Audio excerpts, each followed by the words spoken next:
Good morning, good afternoon, good evening. Welcome back to the Thai Expat Daily Show. I'm your host, Karon as always, and delighted you've been able to tune in yet again for another show. Now, before we do get started, don't forget to like the video, subscribe to the channel, and hit that notification bell. If you like listening to us on a podcast player, link down below in the description where all the available podcast players that are hosting the show can be found. And finally, if you like this show, if you want to support the show, the easiest and the best way is to simply become a channel member. Details down below in the description as well, and it's just as simple as hitting join. So now that's all done and dusted, we're going to jump into the trending stories here in Thailand today. On September 3rd, Karon police station in Phuket was alerted to the discovery of a foreign tourist body near the Naga statue in front of Karon beach. Upon arrival, police officers along with volunteers from the Phuket Rescue Foundation found a crowd of locals and tourists gathered near a wooded area. The site was secured and forensic experts along with a doctor from Vishira Phuket Hospital were called to investigate. The body, identified as 27-year-old Russian national Mr. Orlov, was found shirtless in a puddle with a black document bag nearby. Inside the bag were his passport, a woman's passport from the same nationality, and various other cards. The body had multiple injuries, including bruises around the eye, cuts on both arms, and wounds to the chin and mouth, likely caused by a hard object. The man has been dead for approximately 8 hours. Authorities believe the injuries to major blood vessels were the cause of death and have ruled out suicide, noting that wounds on both arms suggested foul play. The investigation team is reviewing CCTV footage and coordinating with other police stations to check for missing person reports. The body has been sent to Vishira Phuket Hospital for a detailed autopsy, and the Russian embassy has been notified. A nearby massage shop employee, Miss Na, reported hearing someone shout about a dead person before discovering the body. She mentioned that she had never seen the tourist before and that the area is usually busy during the day. A British man secretly ran a Botox injection service on Koh Phangan for nearly 6 months, primarily catering to foreign tourists. The operation came to light after a customer experienced severe facial swelling and reported the issue to the local tourist police. On September 3rd, Koh Phangan Tourist Police received a complaint from a tourist who had visited a beauty clinic on Koh Phangan Island. After receiving Botox injections, the customer suffered an allergic reaction, including facial swelling, redness, bruising, and stiffness, making it difficult to control facial muscles. They sought medical help at a local hospital before notifying the police that the clinic was run by a foreigner without proper authorization. Now, following the complaint, Police Lieutenant General Saksiri, commander of the tourist police, led an investigation with the Koh Phangan district chief, public health officials, district security officers, and Koh Phangan police investigators and immigration police. What a duo of people there. On September 3rd, authorities arrested Mr. Thomas, a 42-year-old British national, at a house in Koh Phangan. The property displayed a sign reading Delivery Tom Jessica, Koh Phangan, and officials seized over 120 beauty products as evidence. Thomas was charged with several offences, including operating a healthcare facility without permission, selling medication without a license, possessing unregistered drugs, assisting in the sale of goods not cleared by customs, and working beyond the rights permitted to foreigners. He was handed over to the police station for further prosecution. Thomas admitted to running the beauty clinic, offering Botox and filler injections for 5 months. He rented the house for 29,000 baht per month and served clients both on-site and off-site, with bookings made via WhatsApp under the name Botox Koh Phangan. Prices range from 800 baht to 10,000 depending on the service.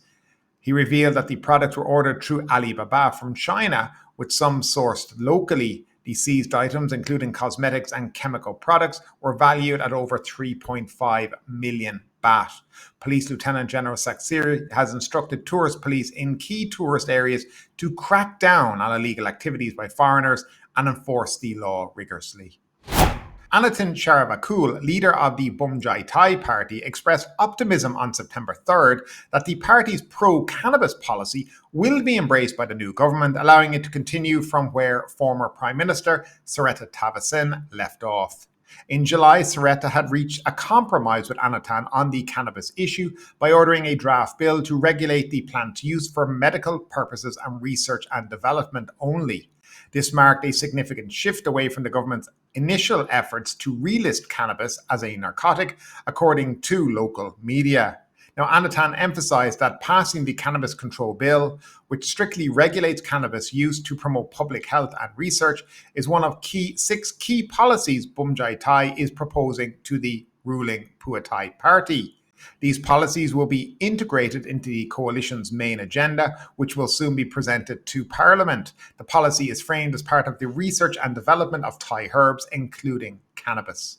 When asked if the Democrat Party, which has strongly opposed the Cannabis Control Bill, would pose a problem now that it has joined the coalition, Anutin expressed confidence. He believes that the new Democrat team will have a better understanding of the public's needs and won't block the bill. Now, regarding the government's plan to push for an entertainment complex project, including a legal casino, Anutin assured that Bumjai Thai would support the project as long as it's not misused for the benefit of specific groups. He noted that there is a strong ethical code in place and everyone involved is careful to respect it. Anutin also highlighted other key policies proposed by the Bumjai Thai party, including decentralization, equal access to education, improved water management, and the promotion of clean energy. The Ministry of Foreign Affairs is set to introduce a new electronic travel authorization, or ETA, which will soon become mandatory for visa-exempt foreigners entering Thailand by air, land, or sea. The ETA, while not a visa, serves as a security and health check similar to the ETIAS program for visa-exempt visitors to the EU Schengen visa. Approval is typically granted within 24 hours. Now, Thailand's 60-day visa exemption, introduced in mid-July for 93 countries, allows tourists to extend their stay by 30 days at immigration offices. This can be repeated by leaving and re-entering the country, leading to speculation about the necessity of other visa types like the elite or retirement visa. The phased rollout of the ETA is expected between December 2024 and June 2025 and will be free for visa-exempt travelers. The application process will be handled through the e-portal www.thaivisa.go.th. Although the exact requirements are not yet published, travelers may need to provide proof of accommodation and onward flight. There are questions about whether the ETA system will impose limits on the number of 60-day entries or whether certain groups like tourists over 70 will be exempt. The system will allow faster entry through electronic gates using QR codes and will check passport authenticity, criminal records, and Interpol notices. While the ETA is confirmed, details about its implementation and potential links to other regulations such as tax residency are still awaited. And apparently Australia and New Zealand are going to be the first two countries that will go through the ETA or the ETA here in Thailand, be rolled out to them first. It'll be interesting to see how it works, whether or not there actually will be a fee. Now, although they said it's free, I wouldn't be surprised if there's a nominal fee eventually tacked onto it. But it'll be interesting to see how it works, how many times they'll limit you coming to the country, and how it'll work in terms of tax. So that'll be something interesting to keep an eye out for. Two Australian men have filed a fraud complaint against Kata Beach Company, the owner of the Peaks Residence project in Phuket, after paying over 5 million baht for a condominium unit they never received. Despite winning a civil court case, they have yet to receive compensation. On September 3rd, the men reported the issue to the police colonel Somsak at Kamala Police Station. The Consumer Protection Police Division found that the company sold land without proper titles and couldn't complete construction due to illegal building permits. Kata Beach Company offered victims alternative units in their projects but failed to follow through on compensation or refunds. The Central Investigation Bureau has urged other victims to come forward, stating that fraudulent actions in real estate development harm Phuket's reputation.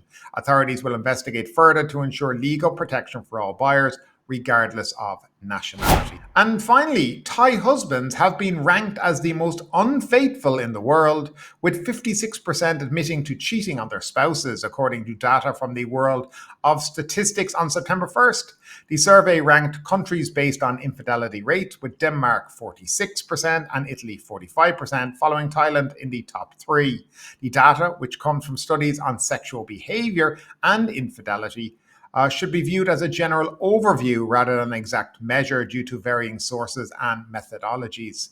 A related study by the American Psychological Association found that 20 to 40% of divorces are caused by affairs, but often reflected deeper marital issues. The study also highlighted that men who cheat are more likely to remain married, 61%, compared to women, 44%.